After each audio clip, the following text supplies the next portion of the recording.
Hello, good morning সবাইকে। আজ সকাল, সকাল ঘুম থেকে উঠেই তোমাদের সকলের সামনে নিয়ে চলে এসেছি সুন্দর দোপাটি ফুলে ভরা আমার কতগুলো দোপাটি গাছ। যে দেখতে পাচ্ছ এক কোণে পড়ে থাকা দোপাটিটিও ফুল দিয়ে দিয়েছে।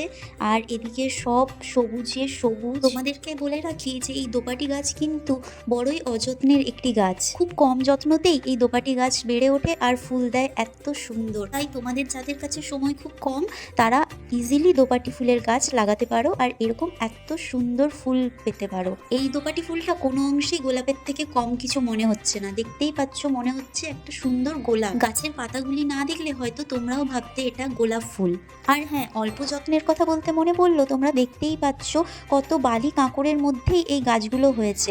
এখানে খুব রাবিশ ফেলা আছে আর এখানে মাটিও খুব কম, তাতেই গাছগুলো কত সুন্দর মোটা হয়েছে আর ফুলও দিয়েছে ভরে ভরে। না না, আমি কিন্তু কিছু সার প্রয়োগ করিনি, শুধু দুবেলা দুমগ জল দিয়েছি। দেখো, এদিকে এক গুচ্ছ হালকা গোলাপি রঙের দোপাটি ফুল এই সবুজ পাতাগুলোর মধ্যে দিয়ে উঁকি দিচ্ছে। আর হ্যাঁ, এই দোপাটি ফুলের রংটা দেখো একটু কেমন যেন অন্য রকম, দুটো রং মিশানো একটা দোপাটি ফুলের কালার। কি সুন্দর প্রকৃতির সৃষ্টি। সকাল সকাল ঘুম থেকে উঠে এগুলো দেখলেই মন খুশিতে ভরে ওঠে।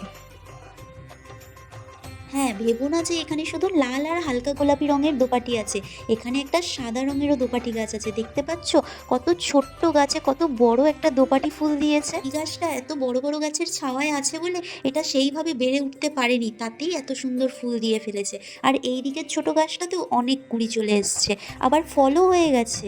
আর এই একটা ফল থেকে কতগুলো যে চারা বেরোবে সেটা ধারণা করা অসম্ভব। দেখো কত ছোট্ট ছোট্ট গাছগুলোতেও কত কুড়ি চলে এসছে।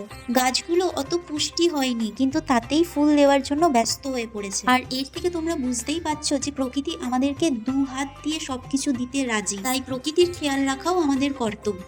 আর আমার এই ভিডিওটা দেখে তোমরা নিশ্চয়ই বুঝতে পেরেছো যে কত অল্প যত্নে একটা দোপাটি গাছ তোমরা ব্যালকনিতেও করতে পারো। তাই গাছ লাগাও, প্রাণ বাঁচাও। ওকে, বাই বাই, দেখা হবে পরের ভিডিওতে।